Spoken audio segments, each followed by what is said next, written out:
Assalamualaikum warahmatullahi wabarakatuh.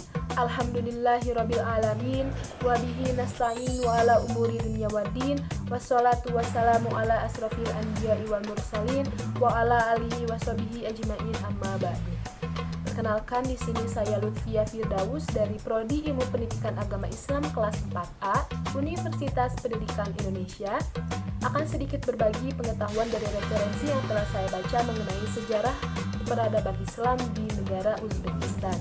Nah, di sini saya akan membahas beberapa sub. Yang pertama itu adalah demografi negara Uzbekistan, yang kedua itu adalah sejarah masuknya Islam ke Uzbekistan, yang ketiga itu adalah jejak-jejak peradaban Islam di Uzbekistan, yang keempat itu tokoh dan organisasi Islam yang ada di Uzbekistan, dan yang terakhir itu keseharian umat Islam kontemporer di Uzbekistan. Nah, langsung saja ke pembahasan yang pertama, yaitu demografi negara Uzbekistan. Uzbekistan adalah sebuah negara yang terletak di kawasan Asia Tengah. Secara astronomis, Uzbekistan terletak di 41 derajat lintang utara dan 64 derajat bujur timur. Dan secara geografis, letak negara ini sangat strategis karena berada di tengah-tengah kawasan Asia Tengah. Di sebelah utara berbatasan dengan Kazakhstan, di sebelah barat dan barat daya berbatasan dengan Turkmenistan, di sebelah selatan berbatasan dengan Afghanistan, dan di sebelah timur berbatasan dengan Kirgistan dan Tajikistan. Panjang total perbatasan negara Uzbekistan adalah 6.221 km dan luas wilayah negaranya adalah 447.440 km persegi. Menjadikan negara ini sebagai negara terbesar ke-57 di dunia berdasarkan luas wilayah. Komposisi total luas tersebut terdiri dari luas daratan dan lautan, yang mana daratan sejumlah 425.400 km persegi dan lautan sejumlah 22.000 km persegi. Titik tertinggi di negara Uzbekistan ini adalah berada di ketinggian 4.643 meter dan puncak tersebut bernama Hazret Sultan. Dari total luas wilayah yang mencapai 440.000 km persegi tersebut, sekitar 2/3-nya terdiri atas daratan dan 1/3-nya lagi adalah berupa pegunungan dan perbukitan. Ibu kota negara Uzbekistan adalah Tashkent. Kota ini menjadi kota dengan penduduk terbanyak di Uzbekistan. Uzbekistan dibagi menjadi sekitar 12 provinsi, 1 daerah ibu kota, dan 1 republik otonom. Dalam bahasa Uzbek, pembagian provinsi ini disebut dengan vilayati atau wilayah. Negara Uzbekistan memiliki beberapa etnis dan suku. Seperti halnya pola populasi etnis, bahwa di suatu negara pasti memiliki etnis yang terbesar, yakni Uzbek. Adapun etnis dan suku yang ada di Uzbekistan antara lain Uzbek, Rusian, Tajik, Kazakh, Karakalpak, Tatar, etnis pendatang atau blasteran, dan etnis lain. Itulah demografi negara Uzbekistan. Selanjutnya kita akan masuk ke pembahasan yang kedua, yaitu sejarah masuknya Islam ke negara Uzbekistan. Samarkand adalah kota tua dan bersejarah di kawasan Asia Tengah. Samarkand terletak sekitar 280 km di sebelah barat daya Tashkent, ibu kota Uzbekistan. Alexander the Great atau Iskandar Agung pernah menaklukkan kota ini pada 329 sebelum Masehi. Kekhalifahan Islam sejak periode Muawiyah bin Abi Sufyan telah mengarahkan kekuatan militer untuk menaklukkan wilayah Asia Tengah atau daerah-daerah Bilad Mawara'a al-Nahar, yakni Sungai Amudarya atau Sungai Jihun dan Sungai Shirdarya atau Sungai Sihun. Penyerbuan ini terhenti ketika Khalifah Muawiyah bin Abu Sufyan wafat. Penaklukan sebenarnya baru terjadi ketika Muslim bin Qutaibah menjadi panglima perang kaum muslimin dan ternyata baru berhasil secara sempurna pada masa Khalifah Walid bin Abdul Malik yang kemudian merebut Samarkand pada abad ke-8.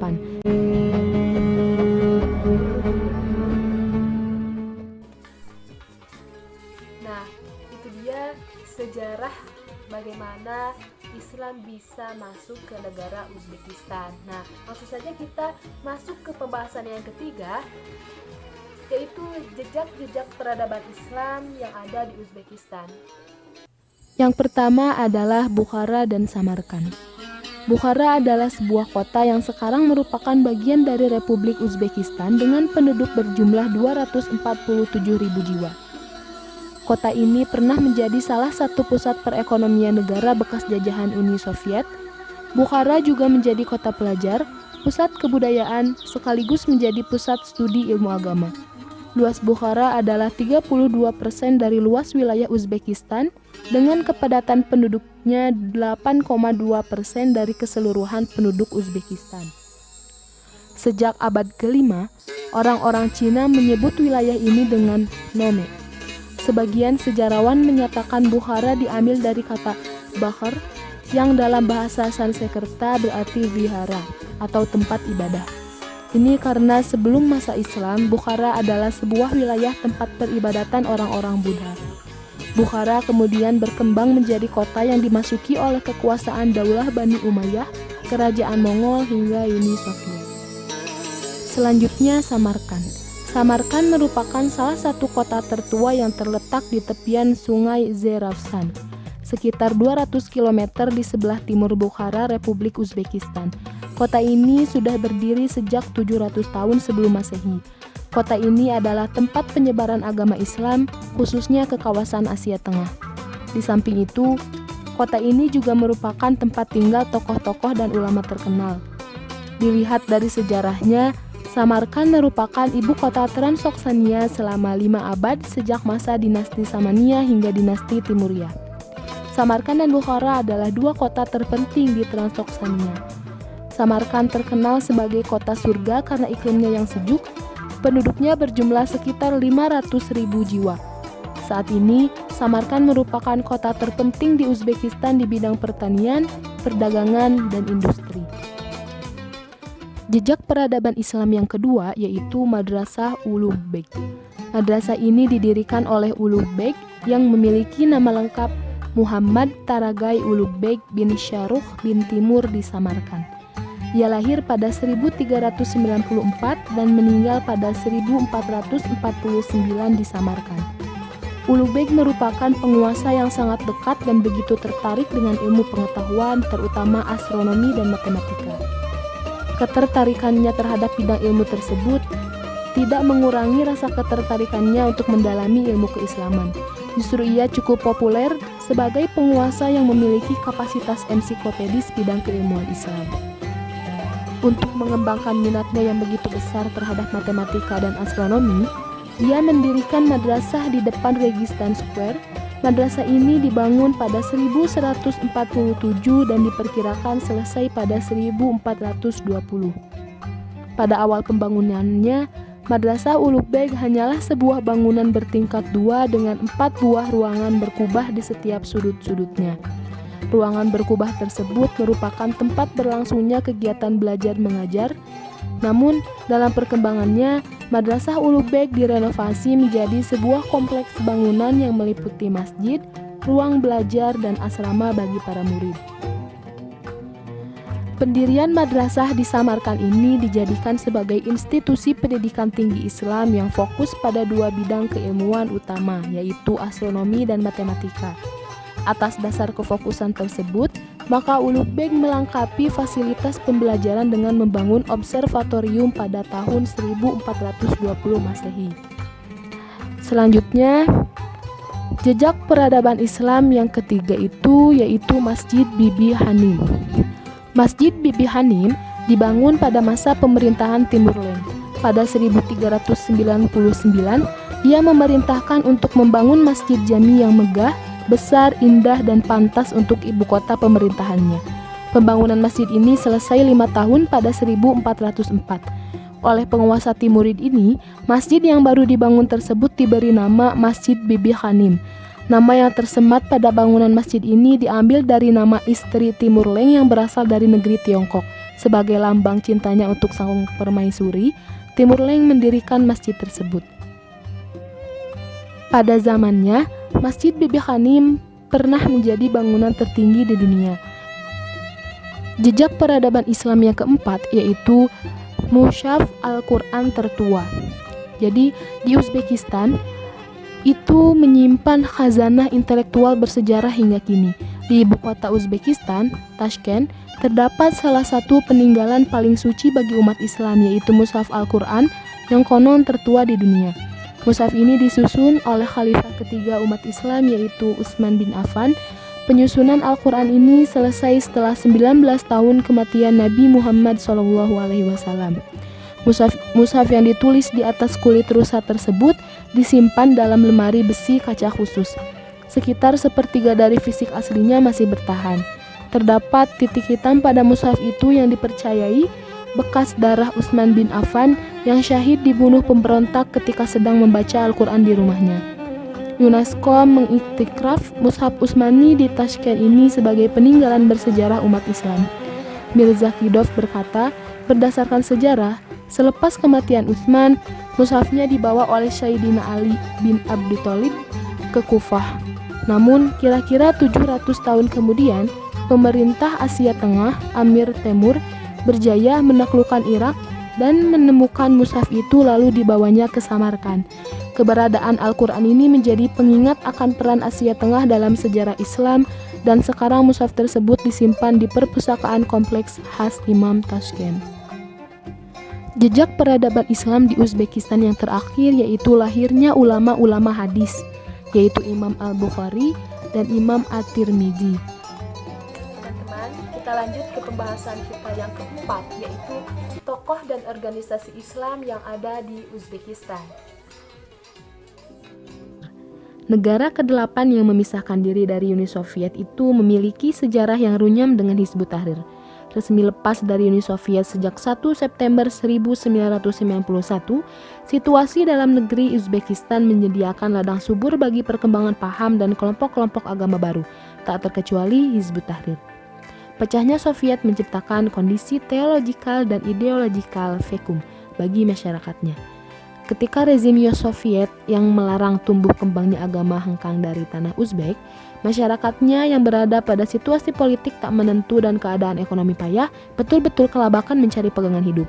Dari situ, kelompok-kelompok agama dari yang rahmatanil alamin hingga radikal ekstrim masuk dan berhasil menggait massa dari masyarakat Uzbek yang tengah terombang-ambing.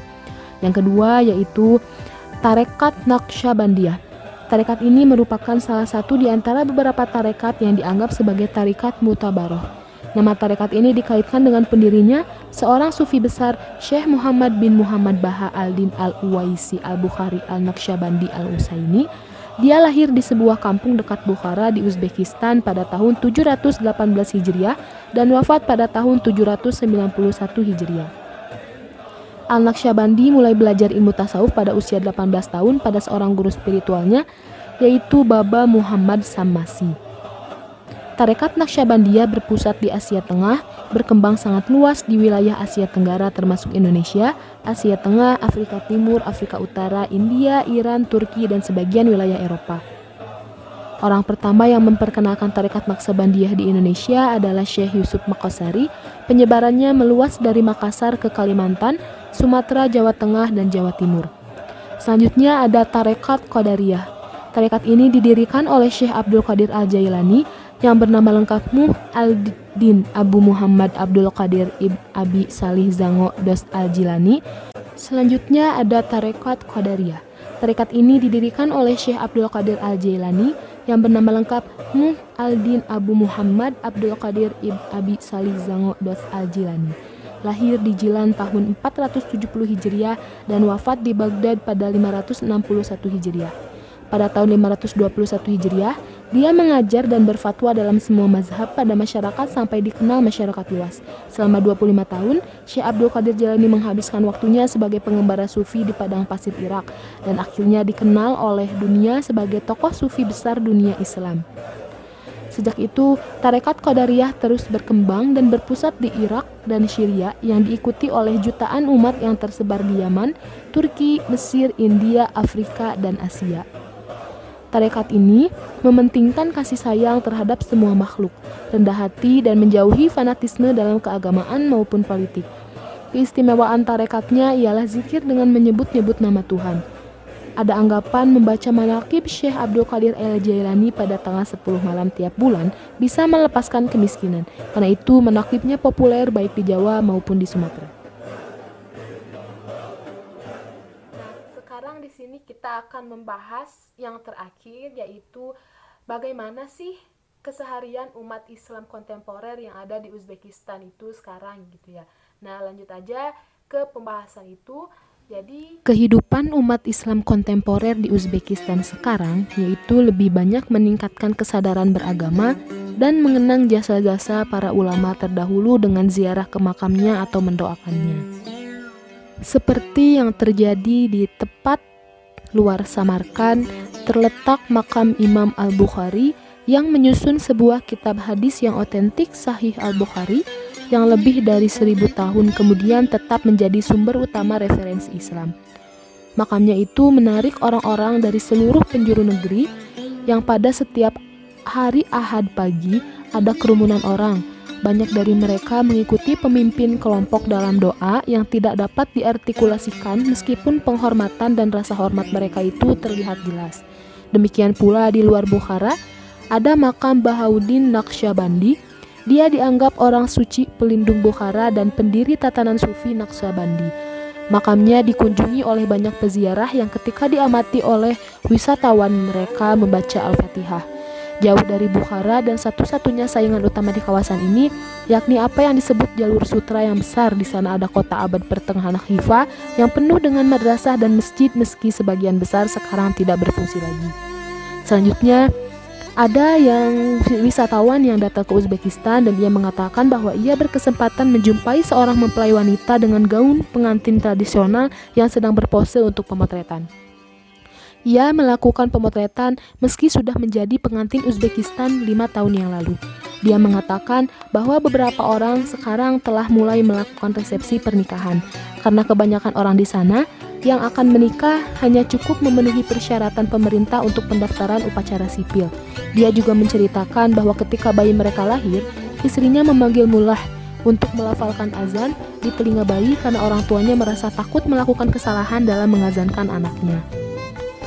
Kebanyakan orang Asia Tengah adalah pengikut Islam seperti dikhotbahkan oleh para sufi. Mereka termasuk tarekat sufi dan anti komunis, hidup di bawah tanah dan mengandalkan kuatnya jalinan persaudaraan. Itulah yang membuat Islam tetap hidup di zaman Uni Soviet. Namun, praktik Islam di Uzbekistan banyak bercampur dengan ritus pra-Islam yang terlihat di tempat-tempat ritual itu. Umat Islam kontemporer di Uzbekistan juga mengalami problematika kehidupan, yaitu pada tahun 2017 lalu, warga asal Uzbekistan terlibat dalam beberapa serangan, yaitu penembakan di sebuah klub malam di Ista, serangan bom di sebuah stasiun metro di Petersburg, dan serangan truk di Stockholm. Serangan-serangan teror tersebut menyebabkan banyak orang memandang Uzbekistan sebagai sarang radikalisme Islam. Tapi merupakan hal yang keliru untuk menyebut bahwa Uzbekistan dan Asia Tengah secara keseluruhan menjadi sumber utama radikalisme dan ekstremisme Islam. Tingkat terorisme di Asia Tengah tergolong sangat rendah. Menurut Global Terrorism Database, dari 85.000 serangan terorisme yang tercatat antara 2001 sampai 2016, hanya ada 10 yang terjadi di Uzbekistan dan 70 terjadi di Asia Tengah secara keseluruhan. Peran Islam di Uzbekistan dan di kawasan ini memang terus berkembang. Namun hal ini seharusnya tidak dipandang sebagai indikasi radikalisasi. Jika tidak, akibatnya setiap ada muslim yang mulai datang ke masjid bisa diperlakukan sebagai ekstremis. Retorika resmi di Uzbekistan adalah bahwa kelompok Islamis merupakan ancaman keamanan yang utama. Namun para pengamat menganggap hal ini lebih banyak digunakan sebagai dalih represi terhadap orang-orang yang mengkritik sesuatu rezim. Alhamdulillah, pembahasan kita kali ini tentang sejarah peradaban Islam di Uzbekistan ini telah selesai. Saya ucapkan banyak-banyak terima kasih kepada teman-teman semua yang telah menonton video ini. Semoga video ini bermanfaat dan saya ucapkan mohon maaf yang sebesar-besarnya jika banyak salah-salah kata. Sekian dari saya. Terima kasih juga atas perhatiannya. Wassalamualaikum warahmatullahi wabarakatuh.